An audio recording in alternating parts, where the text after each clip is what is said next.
The AMX MLE54 just came into the stores for 25,000 gold. So in today's video, ladies and gentlemen, I'm going to be covering whether or not if this bundle is worth it. So let's jump right into the video. So like any other review, we're going to be covering the statistics about the tank, jumping into the armor profile, and then we'll jump into the replay. And then I'll give you my overall opinion if this tank right here is worth it. So let's just jump into the few obvious ones about this AMX MLE54. Well, it's very mobile, going at top speed 45 miles per hour, and it's reverse at only 20, which is actually really good. However, I just want to notice that going at 45 miles per hour is quite rare because your power to rate ratio is not the best. So you need to keep that in mind when playing this tank. That's a little factor there. The armor profile, we'll jump into it later, but the turret armor is absolutely amazing because, as you'll see here, the gun mantlet covers 80% of your tank. 80% of your turret is gun mantlet, so that is quite a good thing there. And your gun is very unique as well. It is one of the hard hitters in tier 10 for a heavy tank, especially if you use the tungsten shell, doing it 530 alpha damage and only like what 11-second reload using the calibrated shells. So yeah, the gun is quite good as well. However, your penetration may not be the best, only sitting at 260 and 310. So yeah, the penetration is not the best for the premium, and yeah. So now let's jump into the armor profile. Jumping into the armor profile of the AMX MLE54, I just want to clearly say that this tank is very unique. And why? Because, well, it's one of the only French tanks in this game that is counted as a super heavy and also has insane armor. You can't really say that for much French tanks there. But yeah, so yeah, let's cover the hull armor first. How much of the hull armor do you have? So it says here around 330 millimeters on your upper plate. 330 it's good. It's good, don't get me wrong, it is good against any AP shell in the game. However, if people use gold, then that's when people can pen your upper plate, so you need to be a bit careful of that. And yeah, you have these little side plates as well at 370 to 380. And you can side scope in this tank, but you need to be careful because people will shoot that little bar there on as I'm tapping right there. They'll literally just shoot that and side scrape, and you'll get penned every single day. However, you can actually hide that in a side scope position if you can just over angle your side armor, so at the point where you're only seeing this part of the armor and that you're hiding this, then you'll be able to get a lot of bounces. So the whole armor on the upper plate is good if you use the correct equipment, such as enhanced armor, which will boost your upper plate, making sure that you can also get gold bounces on that upper plate, because you are going to need it since you are quite a big tank and a lot of shells will come flying at you. But yeah, the bottom plate as well is like what 200. It's actually quite a buffy bottom plate.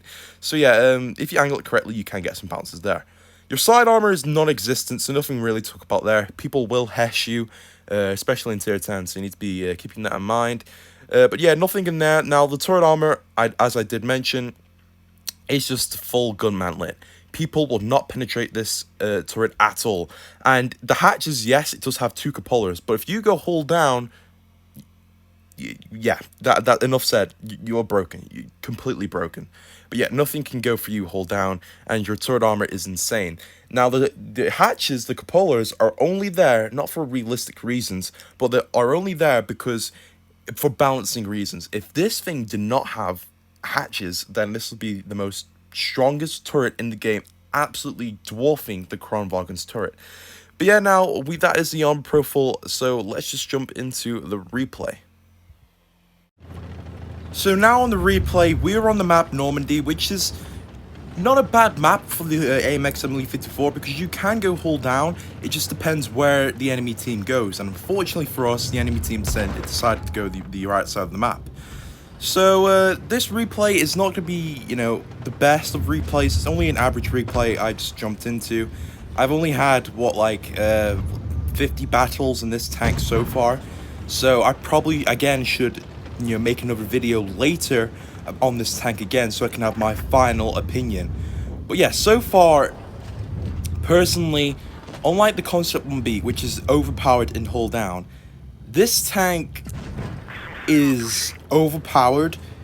Yeah, it is it is an overpowered tank. What am I saying? It is a very overpowered tank. I wouldn't say it's broken, but it is overpowered as such. It is very strong.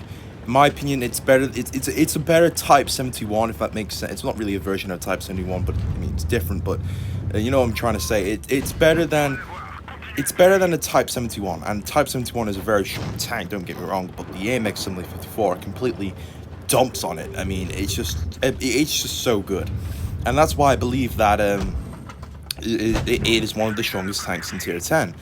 But does that mean it's worth 25,000 gold, which is a huge price for? It could be for like a Smash or anything, or a VK90. 25k gold is far too much. I think the average price should be like 13,000 or something, which again is quite hefty, but you know it's a reasonable price that Wargame can profit off it, you know, profit from it, so they can earn money. But you know, also more players can also access the tank more instead of not being able to do anything with it because it's just too expensive. So yeah, I think 25k gold is a bit too much. However, with these gold boxes going around, which I did get this tank from, I got it from the gold box, and I got it for at least about £20 or so altogether, because I had to buy more gold with it as well, because it was 25k. But you know what, I got this tank for £20, and if you can get the gold box as well, it's worth it. It is honestly really worth it. I don't know why, but every time Wargaming sells a tier 10 collector or something, you always get the gold box coming with it, which is a really cool feature from Wargaming there. So it is, you know, it's always beneficial to get the gold box because you can also obtain these tier X's. But to waste 25k gold on, I don't know, it's your opinion. If you really want a really strong tier 10, and if you're into tier 10, if you like tier 10, then yes, go for the AMX MLE54.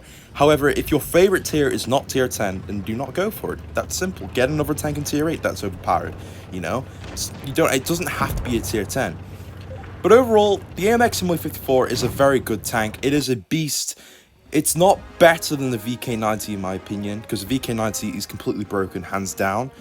It's better. It completely dwarfs the Composite 1B, and it is definitely better than all the texture tanks in the game, including the 60TP, Type 71, and the EO.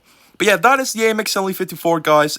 So, in overall opinion, yes, it is worth it, only if you get the gold box. If you do not get the gold box, no, it's not worth it if you don't get the gold box, because at the end of the day, it's a tier 10 tank, and you can just get a tier 8 overpowered tank, like an Object 252 or a T54A2 Shark for like £10 or $10 or $10 or so, which is, you know, really cheap, especially for compared to this. But yeah, guys, this is going to be enough for today's video. Hopefully you all enjoyed. If that's the case, feel free to like and subscribe, and you know, comment below what you think about the video. But yeah, guys, thank you all for watching. Take care. I'll see you in the next one. Bye bye.